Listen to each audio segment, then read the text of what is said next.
Hey there, welcome back to our channel.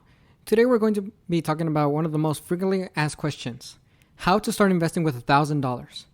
If you're ready to take control of your financial future, then you can come to the right place. Let's dive right in.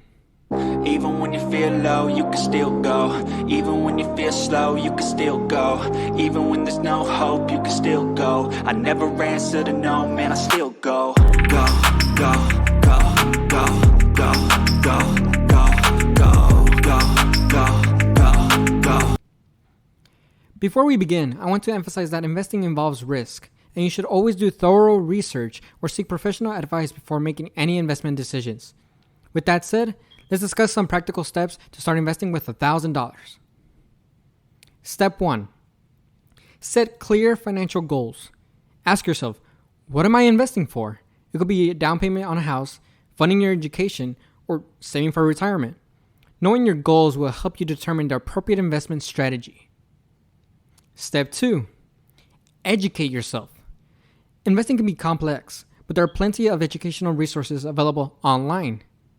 Take advantage of free courses, webinars, and reputable financial websites to enhance your knowledge, as well as like and subscribe to this channel. Step 3. Establish an emergency fund. Before investing, make sure you have at least 3 to 6 months worth of living expenses saved in an easily accessible account. This fund will provide a safety net and prevent you from liquidating your investments prematurely in case of an unexpected financial emergency. Step 4. Choose the right investment account. Consider opening an individual retirement account, an IRA, or a brokerage account. An IRA offers tax advantages for retirement savings, while a brokerage account allows you to invest in stocks, bonds, and other securities. Step 5. Understand the importance of diversification. Investing your entire $1,000 in a single stock is risky. Instead, spread your investment across different asset classes, such as stocks, bonds, and exchange-traded funds, or ETFs. Diversification can help reduce the impact of a single investment's performance on your overall portfolio. You can look at these investment portfolios, or you can look at my portfolio down in the description below, or you can look at my channel and look at my $5,000 portfolio. Step 6. Consider low-cost index funds. Index funds are a popular choice for beginners, as they offer broad market exposure and typically have lower fees compared to actively managed funds. They are designed to replicate the performance of a specific market index, such as the S&P 500.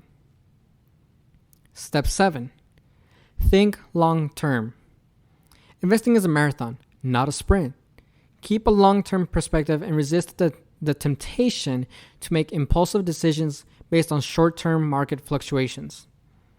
Remember, time in the market is more important than timing the market. And there you have it. 7 steps to help you start investing with $1,000. Always remember to do your due diligence, and if you're unsure, consult a financial advisor. Starting with a modest amount like $1,000 is a great way to get your feet wet and develop good investing habits. Thank you for joining us today. If you found this video helpful, give it a thumbs up, subscribe to our channel, and hit that notification bell so you won't miss any future videos. As always, happy investing, and we'll see you in the next one. Even when you feel low, you can still go. Even when you feel slow, you can still go. Even when there's no hope, you can still go. I never answer to no, man, I still go. Go, go.